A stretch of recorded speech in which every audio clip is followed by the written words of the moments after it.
রাজ্যে একের পর এক গণপিটুনির ঘটনা, এবার নতুন সংযোজন আড়িয়াদাহ। সেখানে মা এবং সন্তানকে বেধড়কভাবে মারধর করার অভিযোগ উঠেছে একটা দলবলের বিরুদ্ধে, এবং সেই দলবল, এলাকাবাসী যেটা অভিযোগ করছেন, তৃণমূল অনুগামী সেই দলবল। এবং সেখানে নাম জড়িয়েছে রাজ্যের শাসক দলের বিধায়ক, জনপ্রিয় বিধায়ক মদন মিত্রের। মদনদা, যে মূল অভিযুক্ত আড়িয়াদহের ঘটনায় জয়ন্ত সিংহ, তার সঙ্গে আপনার একাধিক ছবি প্রকাশ্যে এসছে এবং সেখানে ঘনিষ্ঠ ছবিও প্রকাশ্যে এসছে, এবং সেখানে এলাকাবাসী অভিযোগ করছেন যে ওই জয়ন্ত সিংহ, যিনি এখনো ফেরার, তিনি আপনার খুবই ঘনিষ্ঠ।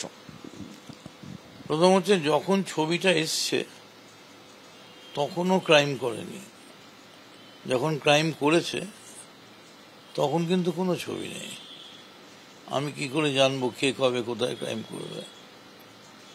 কামারহাটি এমন একটা বিধানসভা, 75% নাগরিকের আমার সঙ্গে ছবি আছে। এই জয়ন্ত সিং এর ব্যাপারে আমি গিয়েছিলাম, ওই যে প্রোগ্রামে একটা ওদের, তার কারণ ওর ভাইয়ের নাম হচ্ছে প্রিয়ান সিং, ওকে আমি চাকরি দিয়েছি।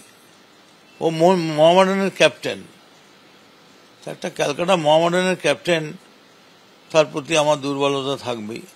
প্রিয়ান সিং নামটা মনে রাখবেন। তারপরে বোধহয় ইস্টবেঙ্গল খেলছিল। তো ন্যাচারালি আমি স্পোর্টস লাভার, স্পোর্টস মিনিস্টার ছিলাম। এখন ও যে ফুটবল খেলে আর ওর বড় ভাই বা ছোট ভাই সে যে অন্য খেলা খেলে, আমি কি করে জানবো?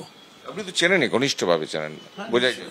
আমি কামারহাটির প্রত্যেককেই ঘনিষ্ঠভাবে চিনি, এমনকি সিপিএম বিজেপিরও প্রত্যেককে ঘনিষ্ঠভাবে চিনি। মদনদা, এর তো তাহলে দায় আপনার উপর পড়েই, কারণ আপনার একজন ঘনিষ্ঠ, সে প্রকাশ্য দিবালোকে এইভাবে গণপিটুনির ঘটনায় অভিযুক্ত এবং এখনো ফেরার, এর তো দায় মদন মিত্রের উপর পড়বেই। দায় পড়ে কি, বরং বিদায় বলতে পারো, যে আমি জেনে গেলাম এরকম ব্যাপার আছে এদের সঙ্গে। এই মুহূর্তে আর যতক্ষণ না নির্দোষ প্রমাণিত হচ্ছে ততক্ষণ কোন রকম সংস্রব রাখা যাবে না। এখন তুমি যদি বলো আপনার সঙ্গে যোগাযোগ আছে, কথা বলেন, সে তো ভগবানের সঙ্গে শয়তানের যোগাযোগ আছে। তার মানে কি শয়তানের সব ক্রাইমের জন্য ভগবানের উপর দায় পড়তে হবে? লঘু করবেন না। আমরা একটা ছবি দেখাই। এই ছবিতে দেখা যাচ্ছে আপনি ঘনিষ্ঠভাবে কথা বলছেন, তার সঙ্গে একদম কানে কানে কথা বলছেন। এই ছবিটা, ওই যে কানে কানে কথা বলছি, যদি আমার কাছে ক্যাসেট থাকতো, এটা নিশ্চয়ই সেই রকম যে বি ভেরি কেয়ারফুল, এই ধরনের কথাই আমি কানে কানে বলি, পাবলিকলি তো বলতে পারি না।